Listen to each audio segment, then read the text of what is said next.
Hello, this is lesson 2-7, subtracting decimals.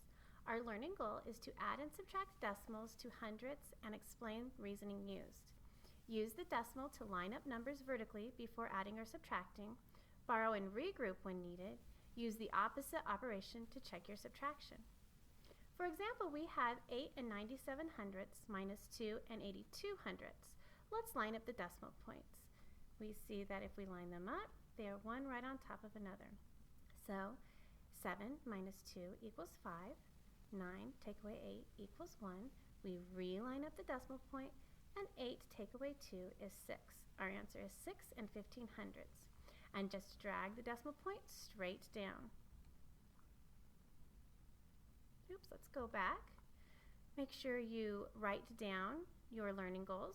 Pause this video, and when you finish writing them down, turn it back on, and we'll move on. Next, we have vocabulary. The difference is the answer to a subtraction problem. The subtrahend is the number that is being subtracted. And the minuend is the number that is to be subtracted from.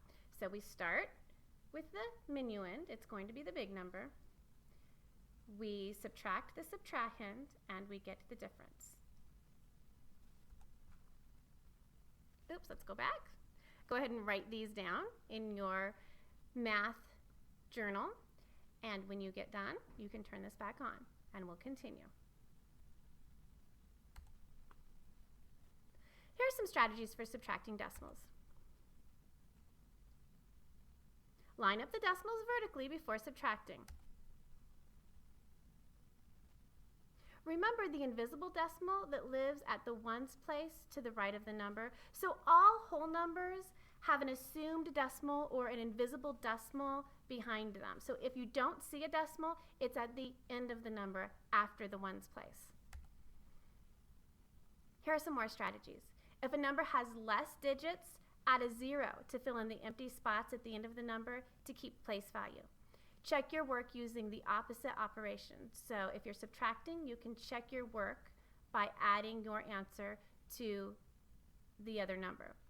And if you're adding, you can check by subtracting. Subtracting decimals practice. Don't forget to line up the decimal points. Find the difference between 43 and 9 tenths and 14 and 89 hundredths. So if I'm writing this down, I'm going to line up the numbers vertically. I want to do let's go down here, 43.9 minus 14.89. I will add a 0 to keep place value.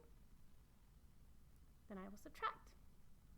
0 minus 9 we can't do, so we're going to have to borrow from the tenths place. That gives me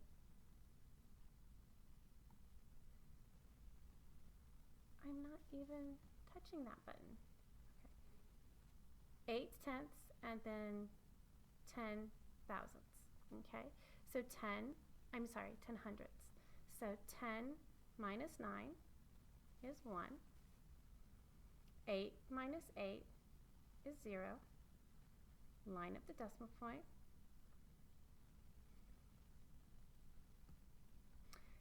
3 minus 4 we can't do, so we're going to go to the tens place and borrow.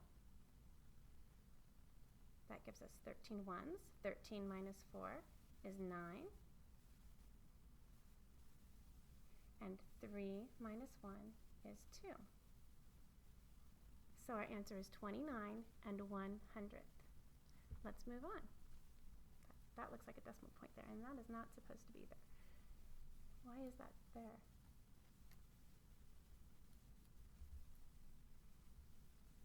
Yeah, there we go. So that's the answer, 29 and 1/100th. Okay, now we want to find the difference between 97 and 34 hundredths and 18 and 65 hundredths. You want to practice this on your own. Remember to line up the decimal points and find the answer. Pause this right now, and when you think you have a good answer, turn this back on and we'll check it together. All right, so here we have 97 and 34 hundredths minus 18 and 65 hundredths. We've lined up our decimals. 4 minus 5 we can't do, so we're going to need to borrow. We'll borrow from the tenths place. That 3 becomes 2, which gives us 14 hundredths. 14 minus 5 is 9.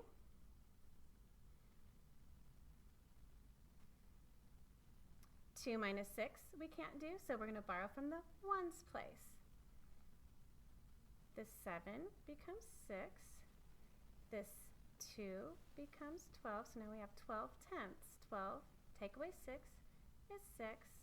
We'll line up our decimal point. 6 minus 8 we can't do, so we'll go to the tens place.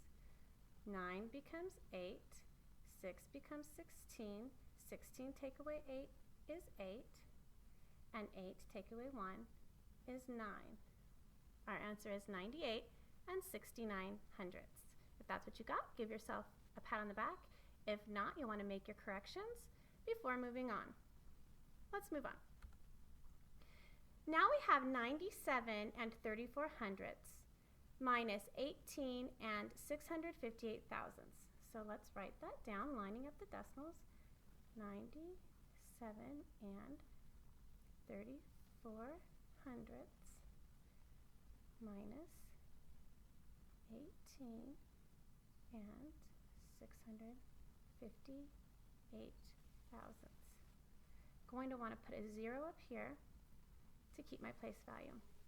0 minus 8 I can't do, so I'm going to go next door and borrow from the hundredths place. My 4 hundredths becomes 3 hundredths. My 0 thousandths becomes 10 thousandths. 10 minus 8 is 2. 3 minus 5 I can't do, so I'm going to go to my tenths place. I'm going to borrow from the tenths place. 3 tenths becomes 2 tenths. 3 hundredths becomes 13 hundredths. 13 minus 5 is 8.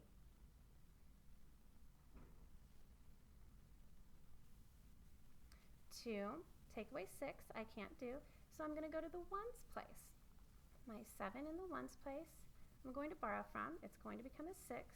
My 2 in the tenths place is going to give me 12 tenths. 12 minus 6 is 6.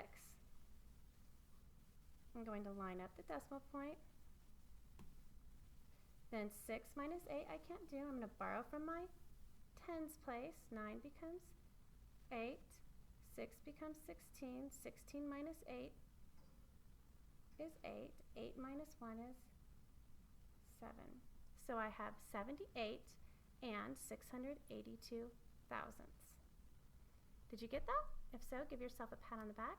If not, make your corrections and let's move on. Now we have 106 and 9 hundredths. Take away 2 and 374 thousandths. Let's line that up. Go ahead and solve this problem on your own, and then when you think you have it, turn this back on, and we'll check it together. We have 106 and 9 hundredths minus 2 and 374 thousandths. Notice how I line up my decimals. This can be tricky for kids that are new to lining up the decimals. Notice how I've lined them up. I'm going to have to put a 0 here to hold my place value. And then 0 take away 4 I can't do, so I'm going to go to the hundredths place, borrow from the 9. The 9 becomes 8. 0 becomes 10. 10 minus 4 is 6. 8 minus 7 is 1. 0 minus 3 we can't do. We're going to borrow from the ones place. 6 becomes 5. 0 becomes 10. 10 take away 3 is 7. Line up the decimal. 5 take away 2 is 3. 0 take away nothing is 0. 1 take away nothing is 1. So our answer is 103 and 716 thousandths. Is that what you got? If so, give yourself a pat on the back. If not, make your corrections and we'll move on. Okay, here we're at the challenge yourself. Randy bought a sandwich for $4.75, a bag of chips for $1.45, and a drink for $1.25. The tax was 65 cents. He paid with a $10 bill. How much change did he receive from the cashier? Go ahead and solve that problem and bring it back to class tomorrow. But you're not done yet. We're going to challenge ourselves some more. So here's the second part of the question. He wants to be able to buy a snack before baseball practice. A Snickers bar is $1.50, a Gatorade is $2.10, and a hot dog is $2.25. Which one will he be able to buy? How much change will he receive after he purchases his snack? Show all your work.